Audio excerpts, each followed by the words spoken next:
Episode की शुरुआत वहीं से होती है जब हमारे एमसी के ऊपर हमला हो चुका होता है।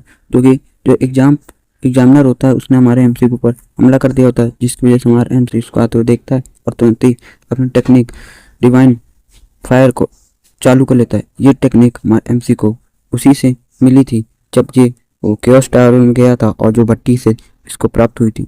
इस चीज़ को देखने के बाद जो लड़का होता है वो कहता है, क्या तुम मुझे इस फ्यूचर फायर से डराना चाहते हो? क्या तुम्हें मालूम नहीं कितनी लो लेवल टेक्निक है ये हमारे सेक्ट में? हमारा एमसी कहता है, इससे फर्क नहीं पड़ता, लेकिन यही याद तुम्हारा अंत करेगी। ये कहते हुए वो उसको उसकी तरफ भेज देता है और हमें दिखाया जाता है वो चीज़ उससे हिट हो जाती है और बहुत तेज धमाका होता है।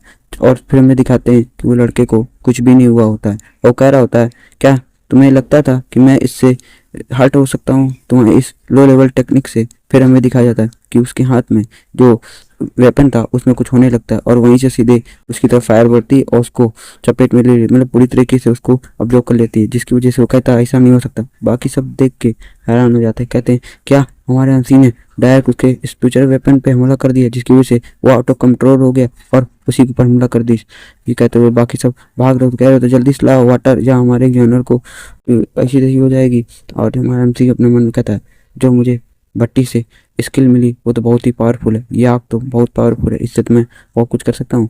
ये सोचते हुए सोच रहा होता, तभी बाकी बच्चे होते हैं जो कि इसके ऊपर पानी डाल रहे होते हैं, लेकिन होता है इसका उल्टा है, क्योंकि इससे ज़्यादा तेज़ बढ़ जाती है और आग, क्योंकि ये फ्यूचर फायर है, इसमें जितना पानी डालोगे उससे ज़्यादा ही होगी।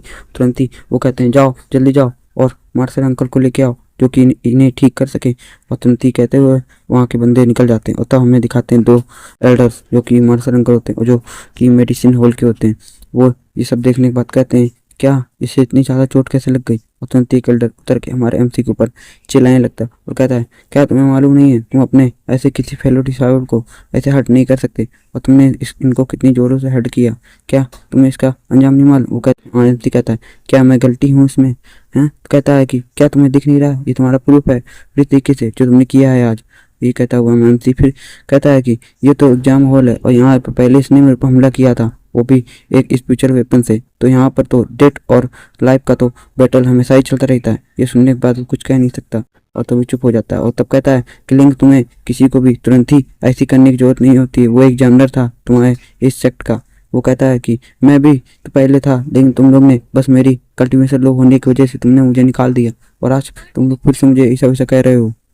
ये सब सुनने के बाद बाकी सब बच्चे भी बोलने लगते हैं, हाँ सबसे पहले एग्जामिनर ने अटैक किया था हमारे एमसी के ऊपर। ये सब सुनने के बाद वो एल्डर कुछ नहीं बोल पाता, फिर कहता है कि लेकिन तब भी तुम नहीं समझ रहे हो मेरी बात का। तभी एक एल्डर आता है बीच में, दूसरा वाला, कहता है तुम जाके उसकी देखभाल करो, उसको तुरंत ही मेडिसिन हॉल में ले जाओ, मैं एमसी का ख्याल रख लूँगा। और मैं ये एमसी के पास जाता और उससे कहता है कि क्या तुम्हारी स्पेशल पावर वापस आ गई है? ये बोल रहा होता हमारे एमसी से। हमारा एमसी उसको रिस्पेक्ट शो करता है और कहता है, यस मास्टर, मेरी स्पिरिचुअल पावर वापस आ गई है, मैं वापसी अपने सेक्टर में रैंक 8 का डिसाइडर बनने जा आने वाला हूँ। ये सुनने के बाद वो हंसने लगता है और कहता है, ये तो बड़ी खुशखबरी की बात है, मैं तुरंत ही जाके अपने टांग एल्डर को बताता हूँ और तुमको सेक्टर में वापस लेता हूँ। ये सब कह ही रहा था, तभी हमारा एमसी इसको रोकता है और कहता है, क्या अंकल, मैं आप जरा रुकिए, क्या मैं आपसे एक सवाल पूछ सकता हूँ? ये बोल रहा होता है वो अंकल से। और तब वो सब हैरान हो जाते, क्योंकि उसका अंकल उसका लड़का। ये सुनने के बाद वो लोग सोच रहे कहीं हम लोग शिकायत तो नहीं कर देगा वो एल्डर से। तब एल्डर कहता है, हाँ पूछो क्या है? तो कहता है, हमारा एमसी कहता है, क्या मैंने एग्जाम को पास कर लिया? हमारा एग्जाम, ये एल्डर कहता है, हाँ तुमने एग्जाम को पास करे, बस तुम्हें एल्डर टांग से मिलने की जरूरत है। हमारा एमसी कहता है, अकॉर्डिंग टू सेक्ट रूल्स अब मैंने टॉप 10 क्लान एग्जाम पास किए तो मेरे क्लान की प्रोटेक्शन होनी चाहिए। ये हमारा एमसी बोल रहा होता है। नेक्स्ट सीन में हमें दिखाते हैं जब वो कहता है कि एल्डर, मुझे लगता है मेरे परिवार के कुछ लोगों ने यहाँ पर चीटिंग की है और मैं चाहता हूँ कि आप उनके देखें।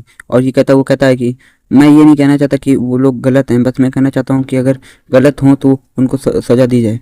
और कहता है कि अगर वो गलत हुए और मेरी सेक्ट में ये पता चल गया कि वो लोग मेरे परिवार से हैं तो मेरी बहुत बेइज्जती होगी। ये बोल रहा होता, तब जो उसका कजन होता है वो कहता है कि तुम अनग्रेटफुल बास्टर, कैसे तुमने ऐसे कह सकते हो? तुम लोग ऐसी प्लानिंग कैसे बना सकते हो? ये हमारा उनसे बोल रहा हो। तब जो एल्डर होता है तुरंत ही कहता है, इसको यहाँ से ले जाओ और इसका मुंह बंद करके यहाँ से इसको बाहर फेंक दो, दोबारा सेक्टर में दिख ना जाए। ऐसा बोलते हुए उसको गार्ड्स ले जाते हैं और वो हमारे एमसी को गाली दे रहा होता है। उसका फादर होता है जो कहता है, लग रहा है सब खत्म हो गया, अब कुछ भी नहीं हो सकता, अब उसकी पावर रिगेन हो गई है, वो सेक्टर में भी पोजीशन में आ गए। तब कुछ बच्चे कहते हैं क्या गियोयान की जो कल्टीवेशन है वापस आ गई और बहुत ताकतवर भी हो गया पहले से ज़्यादा। फिर हम एक जगह का सीन दिखाया जाता है, ये होता है फॉरबिडन एरिया, जहाँ पर सबसे बड़े एल्डर रहते हैं और वहाँ पर हमारा एमसी मिलने जा रहा होता है। यहाँ पर पहले जो एल्डर ने कहा था कि आप चलो टांग एल्डर्स मिलते हैं, तो वहाँ एक रोशनी आती है और फिर दिखाते हैं हम लोग को सबसे हाईएस्ट रैंक के एल्डर को, जिसका नाम होता है एल्डर टांग। इससे हमारा एमसी मिलने आया होता है। ये एल्डर हमारा एमसी से कहता है लगता है तुम्हारी कल्टीवेशन वापस आ चुकी है। तो हमारा एमसी उससे कहता है कि हाँ यस एल्डर। फिर जो दूसरा आदमी होता है कहता है कि इसकी कल्टीवेशन ही वापस नहीं आई है, ये काफ़ी पहले से स्ट्रॉन्ग भी हो गया है। ये देखता हुआ फिर वो हमारे एमसी से कहता है तो लगता है तुमने कोई फॉरबिडन टेक्निक का इस्तेमाल तो नहीं किया तुमने।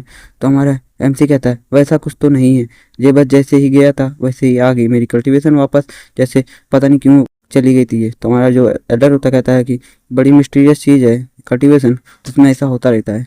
तो ये हमारा एल्डर हमारे एमसी से बोलता है। फिर हमारा एमसी कहता है थैंक यू मास्टर। और फिर हमारा एल्डर कहता है कि मैं तुम्हें यहाँ कास्ट से डायरेक्ट डिसाइड बनाता हूँ। ये सुनने के बाद जो वहाँ का बगला एल्डर होता है वो शॉक हो जाता है और कहता है कि सेरेमनी की कोई ज़रूरत नहीं है, बस तुम्हारे डिसाइबल आज से ही बन गए।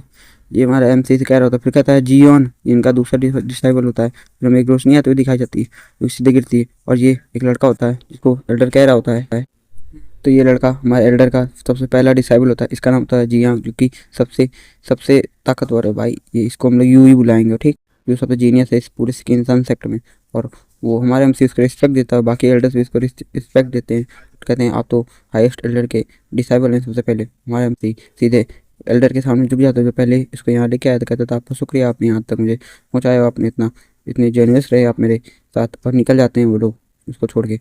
फिर हमें रास्ते में दिखाते हैं जो उसका सीनियर ब्रदर होता है, क्योंकि एमसी का बना होता है, वो उसे काफ़ी सारे मजाक कर जो करता है। इसको सुनने के बाद हम एमसी परेशान हो जाते हैं। मिलते हैं नेक्स्ट एपिसोड में। जय बालाजी।